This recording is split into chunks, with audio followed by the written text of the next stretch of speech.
The main sailing event in Finland in 2025 was the 8-meter World Cup in Turku. While most of the publicity of the World Cup, of course, centers on the fantastic-looking racing out on the sea, many years of preparation has gone into preparing the venue, the boats, and the crews for the event before the boats set out to compete. Welcome to Sail in Finland. I'm Håkan Mitz, and this is the story behind the scenes of the 8-meter World Cup in 2025. So, tell me, what is an 8-meter yacht? I mean, I've seen some of them, and I'm pretty sure that they're longer than 8 meters. Yeah. And they all look different. So what makes an 8-meter yacht? So they're not one design boats. They are what construction classes. People figure out how the boat should look like, and they base that on a formula. And the formula, you take the most important parts, which is the length of the boat, which determines the maximum speed, and you have the sail area, which is the driving force, and the two together are constant. So the sail area plus length is, let's say, 8. So if I put a bit more sail area on, then my sail area would be 5 and the boat length would be 3, or the other way around. You can play with the numbers. That's the simple version. Okay. So are there some other specifications, or are you totally free to do whatever you want within this formula? No, Okay. no. Okay. So these were just a few of them. The actual rule pages are 27 pages, and that's for the shape of the hull. And then you look at the construction of the hull, and then you go back to the Lloyd's of London, and they wrote the rules on how to build them, and that's another 120 pages. Okay. And so on one side, it's the beauty is, what's the strength of the rule for me is 100 years after, 130 years after they came up with the formula, they're still building boats which can compete with each other. Class rules are class rules, but you know the feeling. What makes 8 special? Why is it nice sailing them? Two things. One, they are, to my mind at least, the most beautiful yachts in the world. And one of the things that you get with 8 meters, you get the numbers. They are, to my mind, just to watch the fleet racing is just fantastic. It just looks so good. Yeah.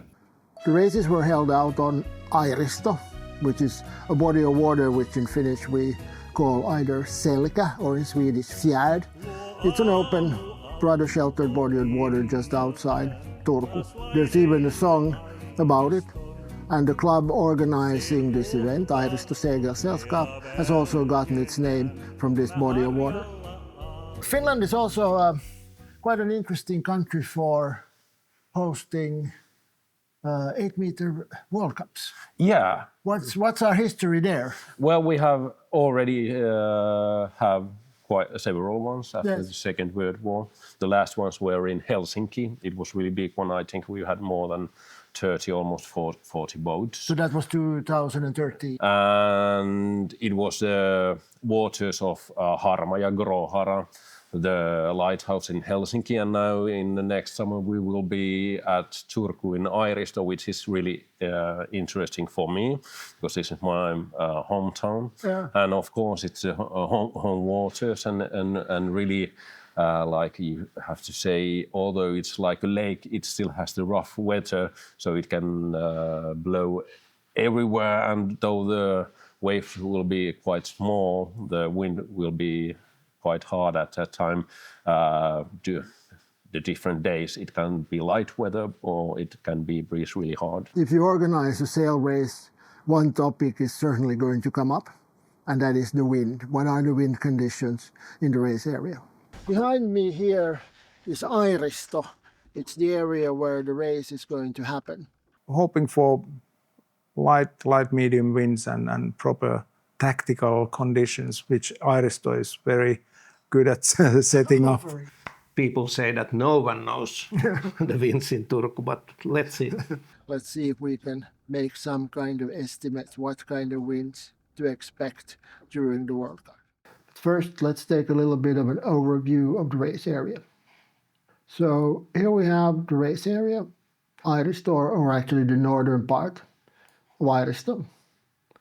So as you can see, it's a very sheltered, area.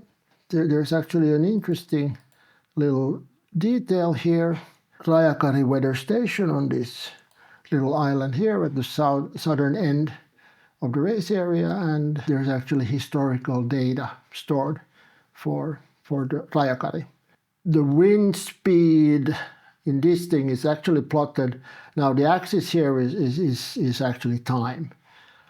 So this is 2019, 2020, 2021, and so on. So we can see that I would argue that there was a small trend here of increasing winds now over the last couple of years. Last year totally broke that trend, so it's interesting to see now then, what will happen in 2025. Okay, so let's see what the wind looked like during the race. So here I have plotted the race days inside this red box as a sort of a continuation of the statistic for the first 10 days of August of previous year. So we can see that the wind was very much sort of in line with what you would expect to see on Airisto in early August. We look at a little bit more detail. There was 2 days with no racing, so it was Tuesday. Here the average wind speed was 9.9, so it just kind of looks here like it would be significantly below 10, but it was gusting pretty heavily. So on Tuesday the races were cancelled, and also on Wednesday when also the average wind speeds were quite strong. Then the other days were fairly regular sort of summer weather days with what I would consider very normal average winds for this time of the year. Okay, but then let's look at a couple of days more specifically. So first, here's Wednesday, the day with the heaviest winds. So we can see that the average wind speed here was, easily in the area of 12 meters per second, so 25 knots roughly, and gusting, 15, 16 meters per second. So that would mean 30 knots. But then let's look at Friday. Friday was a little bit more interesting. So we can see here in the morning we had a sort of a typical southwesterly, not very strong. But then just as the race was about to start, then there was a wind shift, towards east, and the committee had to realign the race course with the new wind. And then what happened, of course, in the middle of the race was that then there was another wind shift even further east. So here we have the yacht starting and heading down towards the downwind gate. It's now positioned, as it should, with a slightly easterly direction. But then when the boats are coming down to the gate, then the committee notices that, okay, we have a problem, need to do something. And then they start to move another buoy then, to match the more easterly direction of the wind. And then they just get it in place just before, the first boat reach the upwind mark, and then they can start racing then down towards the new position of the downwind buoy. But of course, that wasn't the end of the story. After the first race, then the wind shifted back towards the southwesterly, so the race course had to be rearranged one more time. So quite a busy day for the committee there, and the boats buzzing around, moving the buoys. The race harbour, Ruissalon telakka, is actually a very interesting place. Its history goes back more than 100 years to when the place was called Åbo Båtvarv, one of the most famous boat yards in Finland. And actually, it has a very historic connection also with the 8-meter class, where the first 8-meter yachts in Finland were built already before Finland got independence in 1917. Yeah, the history of 8-meter class in Finland, it's quite long before the independence, 1917. It already began in 1910 when the first yachts were designed, although they were designed in abroad in England, Scotland, and even in the United States. But they were built here at Turku boat yard, Åbo Båtvarv, which was already really famous in late 19th century. Okay. So and now we are actually at what used to be Båtvarv, nowadays called Ruissalon telakka. Yes. Yeah, so this is where a lot of the historical yachts have been built. Yeah, it began already at 1880s, Yes. and it continued until the 1950s, even the 1960s, and now we live a new renaissance of this place. Yes. We have a well-functioning venue which doesn't need any rebuilding, and the boats fit in here. We have all the support that they need. We have a well-functioning cooperation between Airisto Segelsällskap and ourselves, plus the other clubs, Turku, TPS and TTPS. We are annually organizing the Airisto Classic Regatta for a number of classes. So this is nothing new to us. And the marina works well for 21/8s. Well, that's another plus, that we have a lot of people coming here anyway. So we have kind of audience, whether they wanted to come and see the eights or eat a pizza, we have them here, and it makes the whole venue and the whole event much more festive and kind of feel special to have people around. And when they see these boats, even the non-sailors, it wakes their curiosity that what's going on here and what are these beauties. Okay. What we saw during the Airisto Classic Regatta with the 15 eights, it was already impressive and interesting and exciting. My absolute favorite, personal favorite, is the all-female crew, who are mostly our own sort of youth sailors, which we run in our classic sailing program here with the 5s and 6s and the 1/8 swings. But now the ladies got their own boat from Norway. And they really impressed everybody in their first event together on a boat they've never seen before. And they were the second best Finnish boat in the event and ended up 4th in the results. So I'm looking forward to seeing them come back to the World Cup race courses. Okay, that's interesting. So the governing body for the 8-meter World Cup is the International 8-meter Association, or AIMA. That body, however, does not actually do the practical work around the organization. That's up to the local organizers. In Turku, the main organizer was the Airisto Segelsällskap Yacht Club, which together then with the Ruissalon telakka and their staff was responsible for setting up the event. How long have you been working on this? When did kind of the project start? It's been going on in the background for over 2 years. Okay.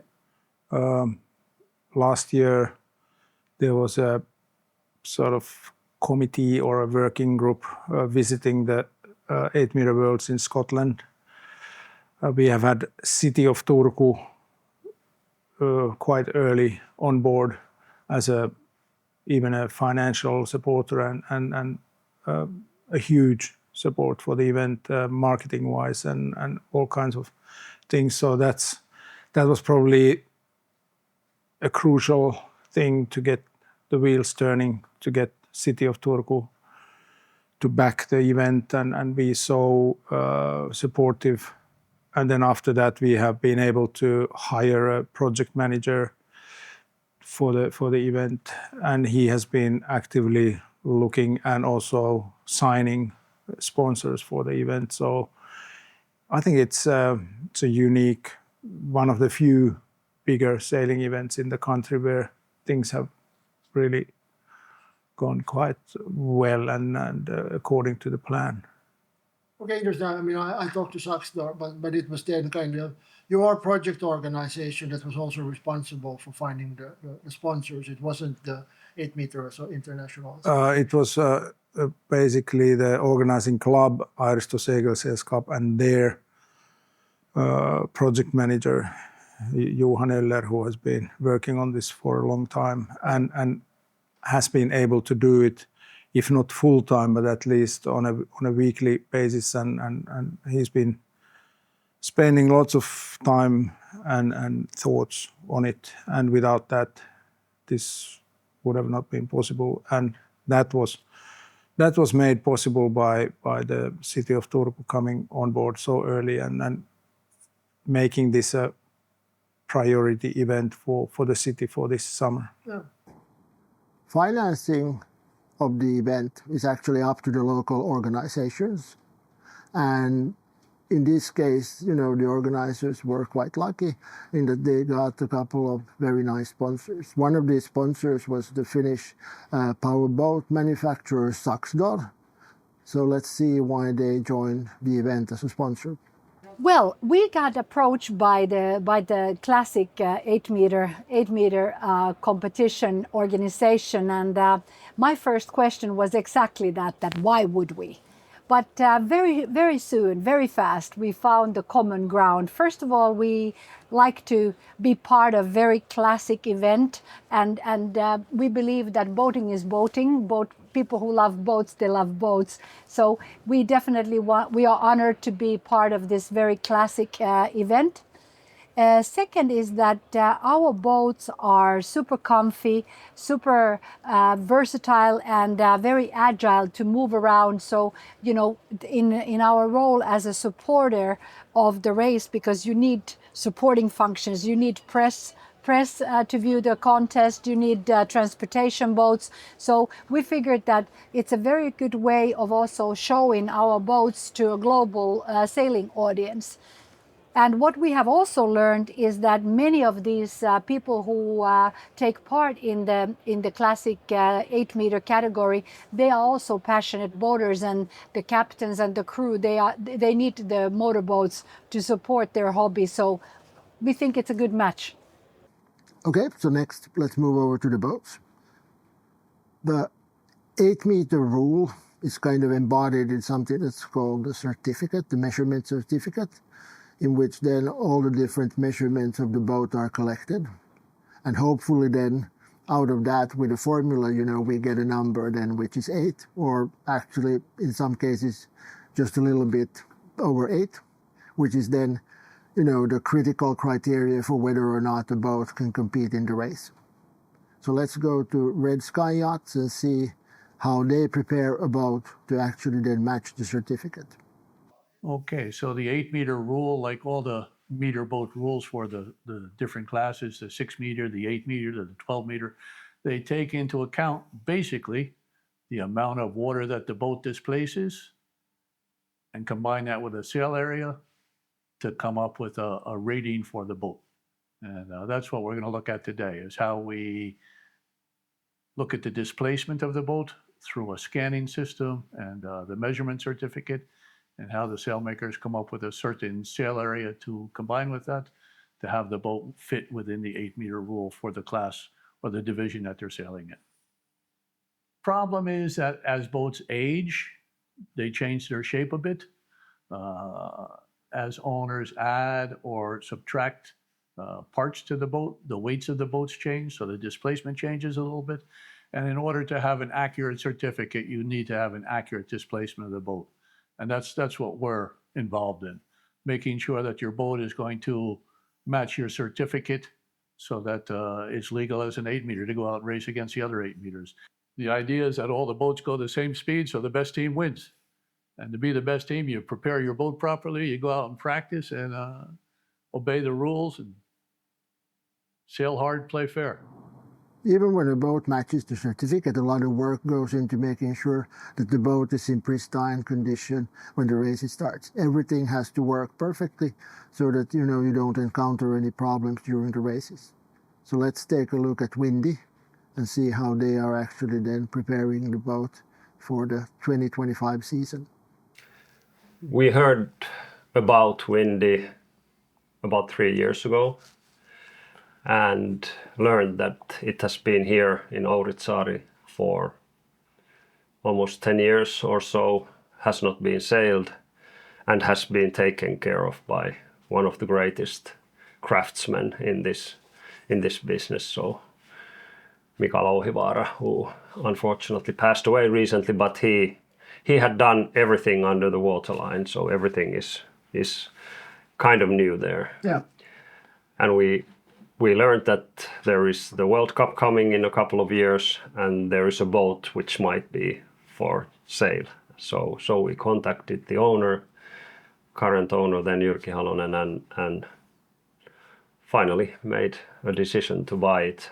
If we think about now the maintenance work now for like this winter, so how much work have you put into Windy now in this sort of winter season before it goes into the water?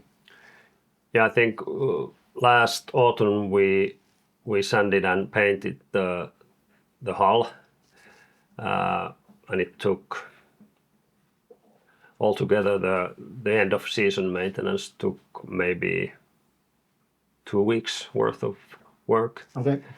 And now we've sanded and will be putting the lacquer on all of the wooden parts, except the deck, which is the teak deck. Yeah. the teak deck will remain like that. So now we've maybe put,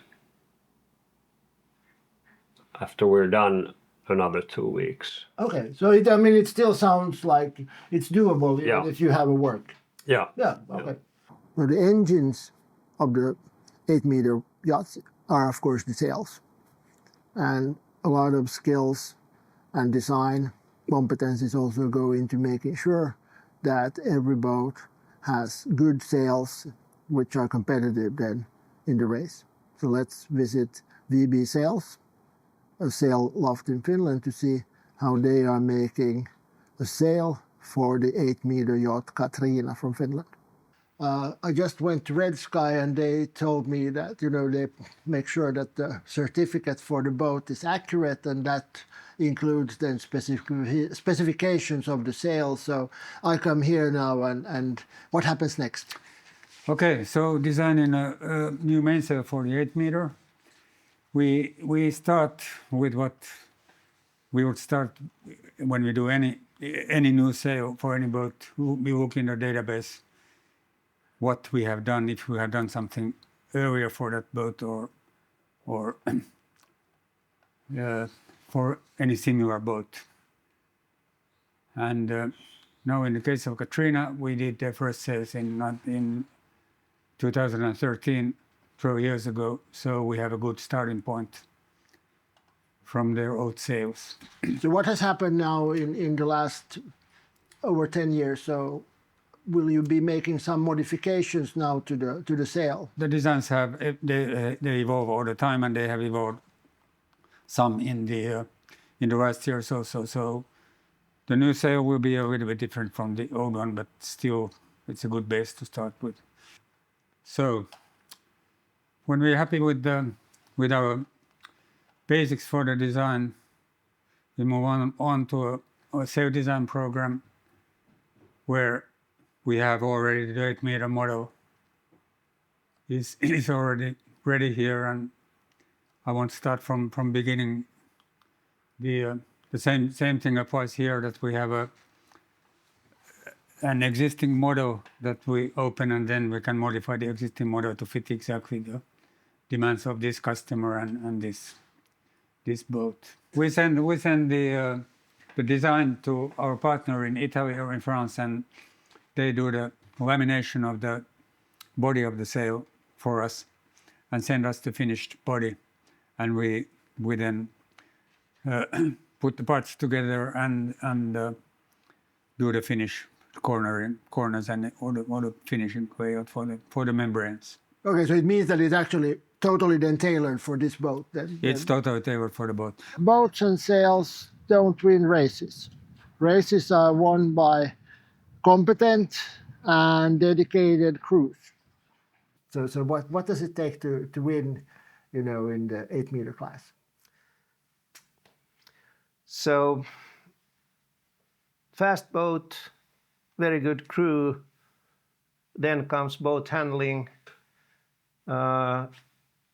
which means that you shouldn't do any mistakes during the regatta, and you should make very fast turns and sails hoisting and changing sails and whatever. And it takes time. It isn't so difficult, but it takes time. And to learn all roles and to repeat and repeat.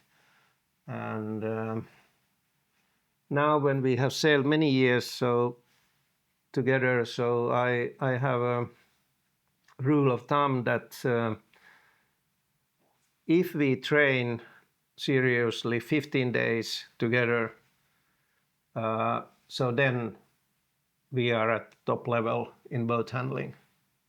And that's then every year you have to kind of... You have to repeat it. Yeah, of course, it's in a way easier every year, but still you need to do it again. Yes. And now when we try to take it seriously this year, so now we have planned 26 days together. Okay. So I'm sure that our boat handling will be at top level, but we also could be the best one. Okay. So how do you then, when you go into a race, how do you win a race? It starts from start.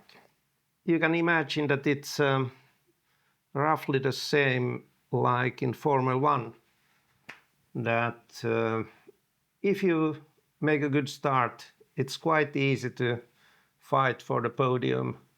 But if you are 10th after the start, it isn't. Mm. Already after one round, you are quite a lot behind. Yes. And then it's difficult.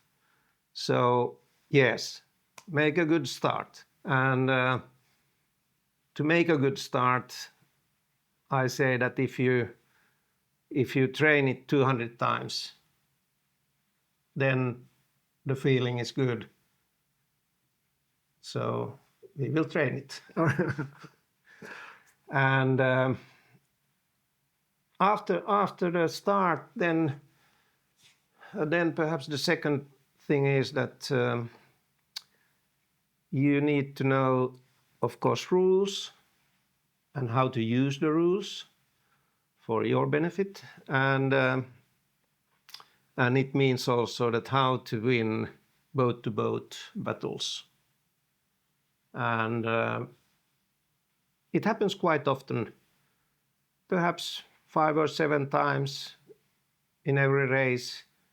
You have a situation where you are quite close to other boats, and someone is in a way winning those situations, and someone are losing. Mm. So it's better to win this. Of course, as you said, so 9 races, and 8 of those will be counted on to the points. Yeah, one so you can we discard. can regard Yeah. one. Yeah. But anyway, where you have to be good in 8 races, and it's difficult. So while Luna is the epitome perhaps of experience when it comes to racing 8-meter yachts, it's also important that younger people and the next generations are getting involved. Good example of that are the sisters Stellander, who are sailing on the Ilderim boat together with their very young crew, possibly one of the youngest crews in the whole regatta. Currently, we are 8 members, crew members in the team. And then we have our coach, our dad, going along with us. But we do have 7 members sailing at once, the competition, and then we have an extra member. We actually gathered most of our crew from our junior times of sailing. So a couple of the guys we were sailing Optis with, and then a couple of guys 29ers with in the junior teams, and then bringing in also, the junior actives from the HSS Yacht Club. Well, we have 2 guys in the front on the bow and mast. Then we have 2 people taking care of the gennaker and spinnaker. Then we have 1 guy in the mainsail, 1, doing the tactics, and then the skipper helping the boat. Like our group dynamics, I think that's our biggest strength. Has always been. Yeah. Okay. And then also the enthusiasm and the energy to try our best every single time.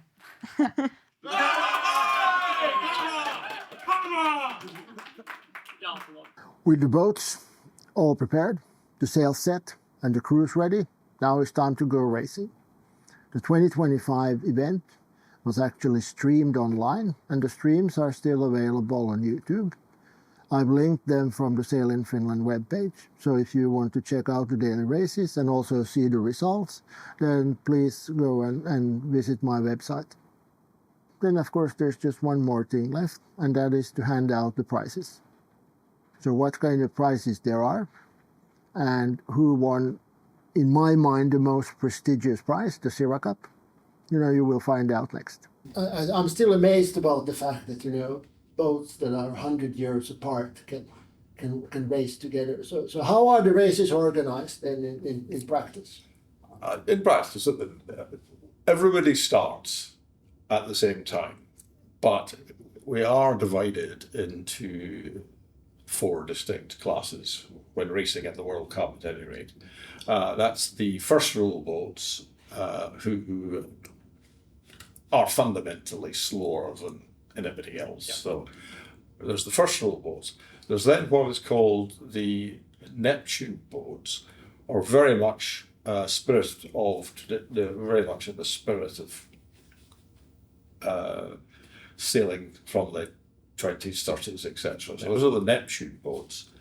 The Sira boats are allowed to have black sails, self-tilting winches, instruments.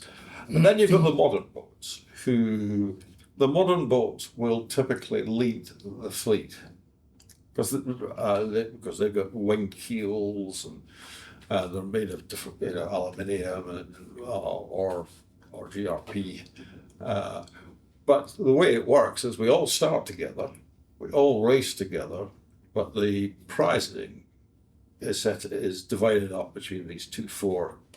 Well, they're not subclasses, call it that way. Okay, so actually you give out 4 gold medals then? Yeah. Okay. Yes, Yeah. absolutely. Okay, but that's cool. Okay. Prize giving ceremony of this 8-meter World Cup 2025 in Turku. Yes, the Sira Cup is also a very special cup, like all these.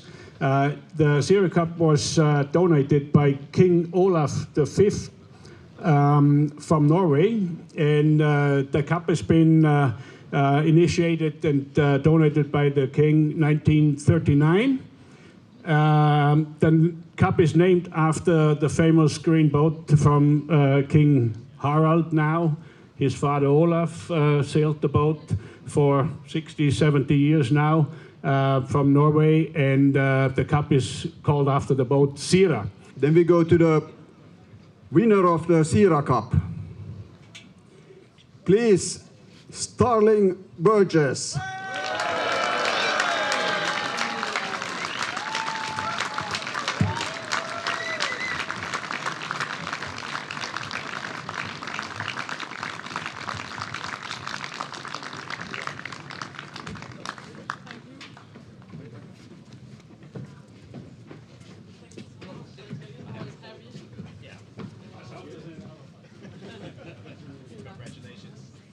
Big applause.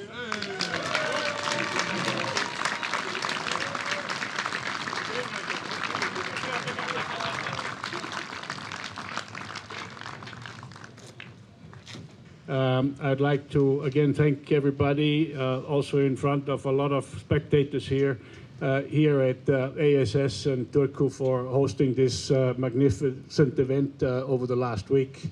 Thank you for watching. And if you're interested in more material on 8-meter yachts or sailing in Finland, then please subscribe to my YouTube channel or go and visit the Sail in Finland website.